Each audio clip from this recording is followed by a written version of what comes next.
Let's say that we wanted to solve this equation for the activation energy. That happens a lot. Oftentimes we're interested in what is the activation energy from a reaction. So how could we solve this for the activation energy? That will involve some algebra. So how would we go about doing that? Good. Here we have a variable in an exponent. So we use the technique we were just talking about and take the natural log of both sides.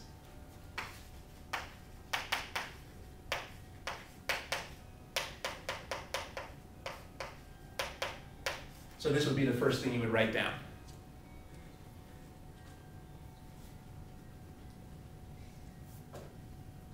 And now we have to ask, what's the next step we can make to simplify this? We have to take one small step at a time. What's the next small step that we can take to simplify this?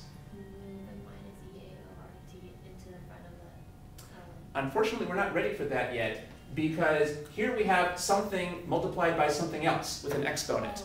Well, our rule before didn't have something multiplied by something else. It just had one thing with an exponent. You can split the ln. Yes. Plus ln, yes. That's what I meant by we have to go one small step at a time, so each of the rules really applies.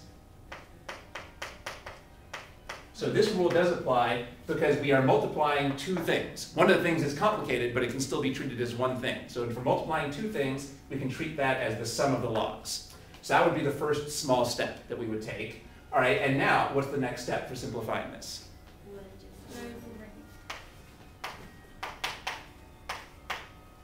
Now we can bring the exponent down, because now there's only one thing in this logarithm.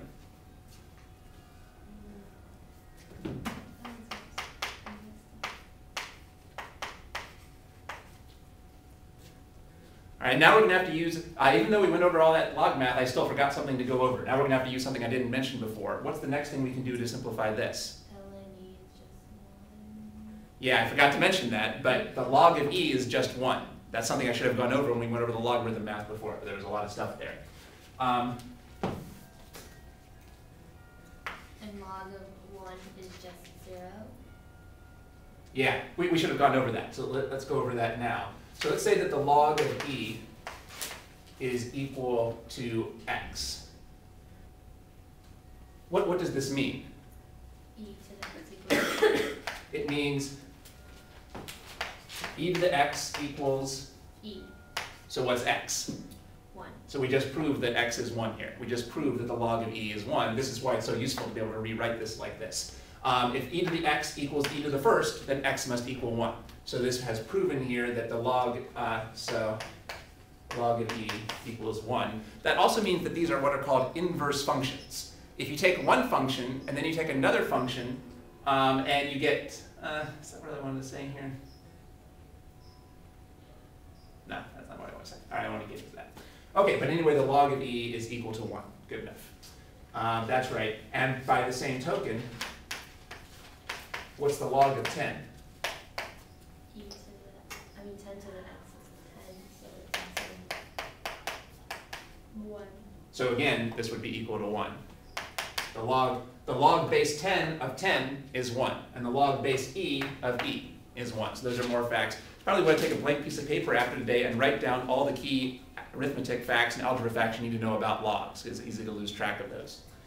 Okay, so so we got here that log base e, natural log of e is 1, and the log base 10 of 10 is 1. Very good. How about if we say take the natural log of 1? Well, how can I rewrite this? E to the x equals 1. This means that e to the x equals 1, using what we talked about before. So what does x have to be? 0. Because we said that anything to the 0th power is 1. We reviewed that anything to the 0th power is 1. And you could also use that to prove what's the log base 10 of 1. E to the x. 10 to the x is 1. So what's x? X is 0. Again, the same thing that we had here, right? Any logarithm of 1 is 0. Any logarithm of 1 is 0. Because remember, logarithms are exponents. And what exponent does it take to get a 1? Well, a 0. No matter what your base is, the exponent it takes to get a 1 is 0. Okay. These proofs are so simple that we proved them, but you wouldn't have to prove them during the test. So it's good to have them on flashcards and have these memorized. Okay, so the log of e So what are the rules that we've got here? This is 1, log is 10 equals 1, log of 1 is 0. This is 0. I guess while we're at it, what would be the logarithm of, let's say, negative 5? Well, how can I rewrite this? E to the, 10 to the x is equal to, But notice that this has no solution. It doesn't matter what power you raise 10 to, it would never be negative. so 10 to nothing is going to be, it doesn't matter. Remember, the exponents tell you how many times you're going to multiply something. Notice that we can't make this negative by using a negative exponent. We saw before, negative exponents don't give you negative numbers, they give you reciprocals. 10 to the negative 2 is not negative, it's just 1 over 10 squared. So logarithms are undefined for negative numbers. It's worth knowing that logarithms are undefined for negative numbers. There is no logarithm of a negative number. Just like you can't divide by 0, you can't take the log of a negative number. You can test this on your calculator. If you try to take a log of a negative number, it'll give you an error message. Same for natural log. You can't take any type of log of a negative number because there's no way to solve this equation. if you just had log 5 equals x, is there any way to manipulate 5 in order to make it a 10 in order to figure out that, or no? Would you have to use natural log because x would be an exponent if it was 5? I got lost there. So if you just had log of 5 equals x, Right, and then so you have 10 to the x equals 5, right. you can still manipulate 5 into it in order to have a base 10 in order to figure out x. I don't think so. Nice try, but I don't think that would work. You're kind of on the right track. So the only way to solve this is on your calculator. Okay.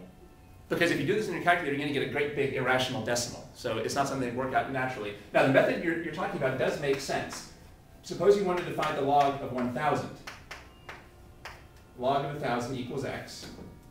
How can I rewrite this without the log? E to the, 10 to the x equals 10 to the x equals 1,000, yeah. right? Now we can write this as a power of 10. What power of 10 is 1,000? 3. So what's x? 3. Yeah, someone had been remembering before that the log of 1,000 is 3, or misapplying that to an earlier problem. So the point is, I think you were trying to say here, well, like 5 is 10 divided by 2.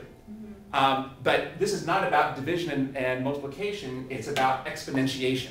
So you can only use this trick if something is an even power of 10.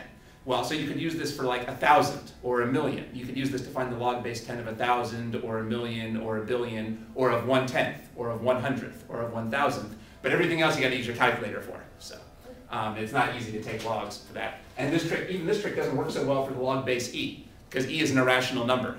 So it doesn't come out in nice even numbers like this. So for the most part, you're going to use your calculator to find logs. Okay. But this is the case where we can figure out a log without our calculator. Okay. So at least you might be able to use this to estimate a log if you really needed to, but I don't think you'll need that in this course. So for example, Well, that's okay. We can just go back to we know that this is between 10 to the 0 and 10 to the first. So we know that this log is between 0 and 1. That's how you could use this to estimate. That's not too important in this course. You can use a calculator. Okay.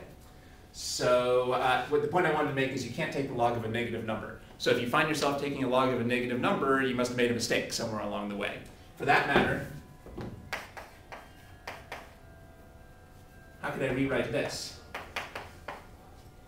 e to the x equals 0. Now this is log 10 base 10. to the x equals 0. But that you can. Again, this is undefined. You can't multiply 10 and get 0. So you can't take logs of 0 or negative numbers. This would be true for natural logs as well. Any type of log is undefined for 0 or negative numbers. We could even go on longer talking about the properties of logs, but I think that's good enough for you to get through the problems that you're going to see. So let's keep trying to apply that to the chemistry. Okay. So going back to here, we needed that over here. So can you erase this now? Right. So we decided natural log of k equals natural log of a minus e to the a. Remember, this is not e times a, it's just the activation energy. And this would be, 1. so it's, oh, is that right? Yeah, good. Okay. All right, and now you could solve this if you wanted for e to the a, and or e sub a. You could solve it for the activation energy and figure out what the activation energy is for that problem.